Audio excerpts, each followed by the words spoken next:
Good morning, church.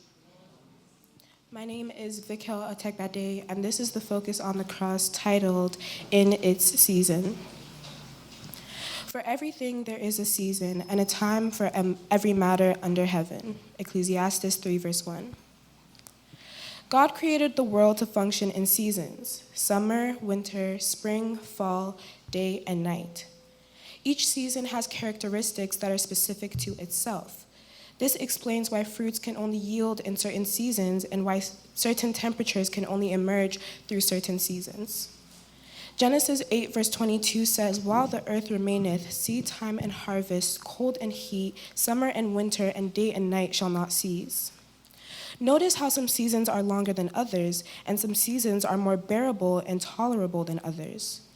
It's also important to note that everything is beautiful, but only in its season, and this is why God may not grant us our desires as soon as we ask, simply because it is not yet time.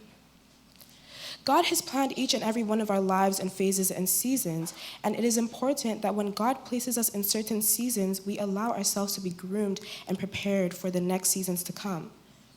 If we refuse preparation in the season of waiting, when the waiting period is over, without that preparation, we are bound to fail.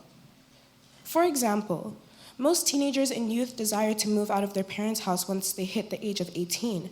But if in the 18 years that they lived in their parents' house, they did not submit to the training and preparation, when the time comes to live on their own, it will become too much to handle, causing a blessing to feel like a curse.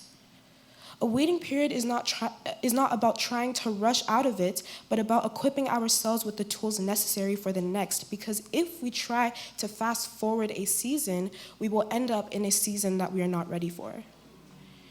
A common misconception is that the season of waiting is because God is not ready to give us that blessing, whereas the truth is that God is waiting for us to be ready for that blessing. If we now spend the time that he gave us for preparation trying to devise new strategies to leave a season prematurely, then we have wasted our time and will likely never receive that blessing that we were waiting for. In the season of winter, if you try to leave your house without your winter jacket because you so desire for it to be summer, well, good luck. In the season of isolation, if you don't take the time to build a relationship with God and go through the process of pruning and molding, you will not be ready for your season of manifestation. The season of isolation can also be a time of protection. When Joseph and Mary were told that King Herod would attempt to kill Jesus, they recognized that it was now time to enter a season of isolation by fleeing to Egypt, ultimately to protect Jesus. In the season of growth, if we choose not to change and stay stagnant in our behavior and reasoning, it will become impossible for God to grant us the rewards that he has in store. It is also crucial to underline that seasons are only temporary and will not last forever. In the seasons of life that seem like never-ending cycles, remember that it is only a season.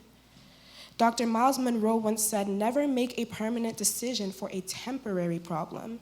In other words, permanent decisions can lead to permanent problems. In seasons of life, we need to remember that it is not in our place to take matters into our own hands with the intention of changing the season that we have found ourselves in. God is the author and finisher, Alpha and Omega, and all things are under his control alone. Even when it doesn't make sense, God is prepared. So keep the faith alive and watch your season of peace, joy, and rest begin to unfold. Thank you and stay blessed.